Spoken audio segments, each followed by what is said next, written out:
What makes a legend? Is it history? Is it performance? Or is it that undeniable gut-level feeling you get when you see it, hear it, and drive it? Today, we're talking about a car that has all three in spades, the Toyota Supra. From its humble beginnings as a longer, more luxurious Celica to its reign as a 90s tuner icon and its controversial but triumphant return, the Supra's story is one of evolution, revolution, and pure, unadulterated passion. This isn't just about a car. It's about a cultural phenomenon. So buckle up. We're going to dive deep into the 5 generations of the Supra, exploring what made each one special. We'll uncover the engineering marvels, the design philosophies, and the racetrack victories that forged this legend. And yes, we'll definitely talk about that movie moment that launched it into a whole new stratosphere of fame. This is the complete story of the Toyota Supra. Our journey begins back in 1978. Toyota wanted to create a more upscale and powerful version of its popular Celica sports coupe to compete with the dominant Datsun Z cars. The answer was the Celica XX in Japan, which we came to know as the Celica Supra. The first-generation Supra, or the A40-A50, was essentially a Celica liftback stretched by about 5 inches to accommodate a bigger engine. This wasn't a fire-breathing monster just yet. Under the hood was a smooth inline-6 engine, a hallmark that would define the Supra for decades. The focus here was on grand touring a comfortable, stylish coupe with a bit more muscle than its 4-cylinder sibling. It had independent rear suspension and 4-wheel disc brakes, which were pretty advanced for the time.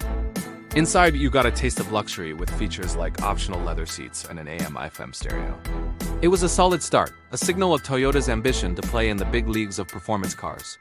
It wasn't the fastest thing on the road, but it laid the crucial groundwork for what was to come. Then came 1981, and with it, the second generation, the A60. This is where the Supra really started to forge its own identity. The styling became sharper, more aggressive, with those iconic pop-up headlights that just scream 80s cool. The Celica name was still there, but the Supra was now in much larger letters, making it clear which car was the star. The A60 was wider and longer, and the performance took a serious step up. The inline-6 engine got a double overhead cam upgrade, boosting power and making it a genuine performer.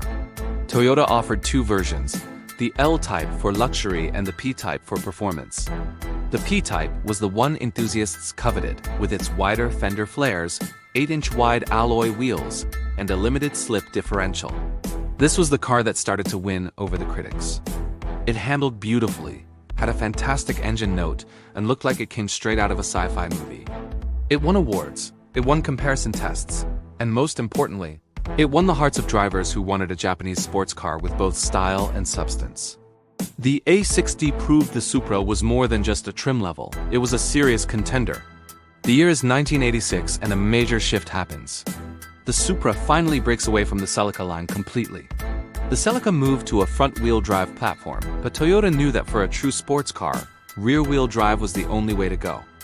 And so the third-generation Supra, the A70, was born as its own distinct model. This was a massive leap forward. The A70 was a technological tour de force for its time. It featured a sleek, rounded design that was a departure from the angular 80s aesthetic. Underneath, it had sophisticated double wishbone suspension on all 4 corners. But the biggest news was under the hood. In 1987, Toyota dropped a bombshell.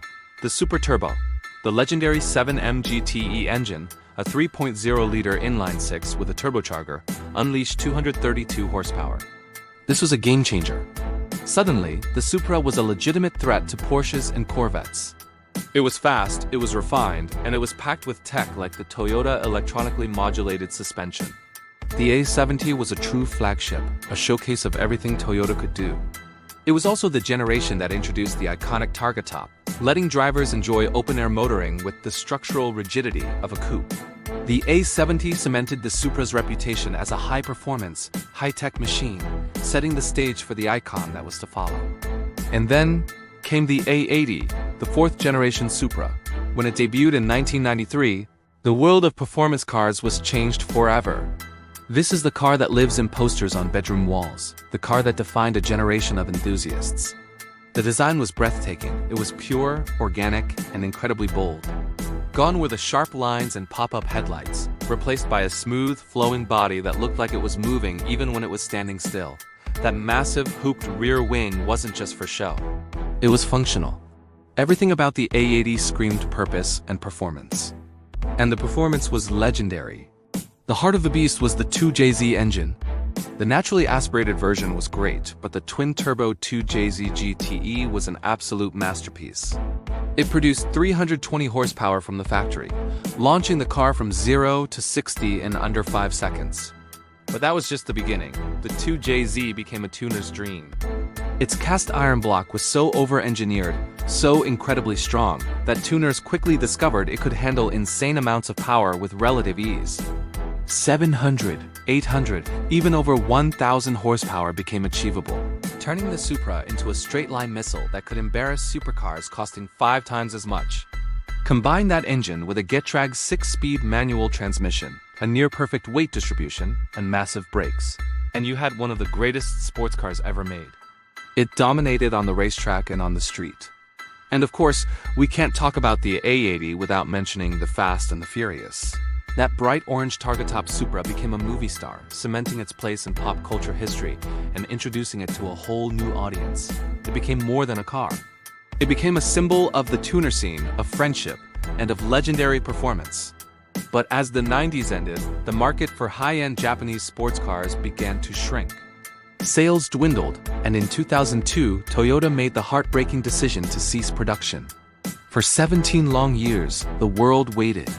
The legend grew, prices for used A80s skyrocketed, and the question lingered, would the Supra ever return?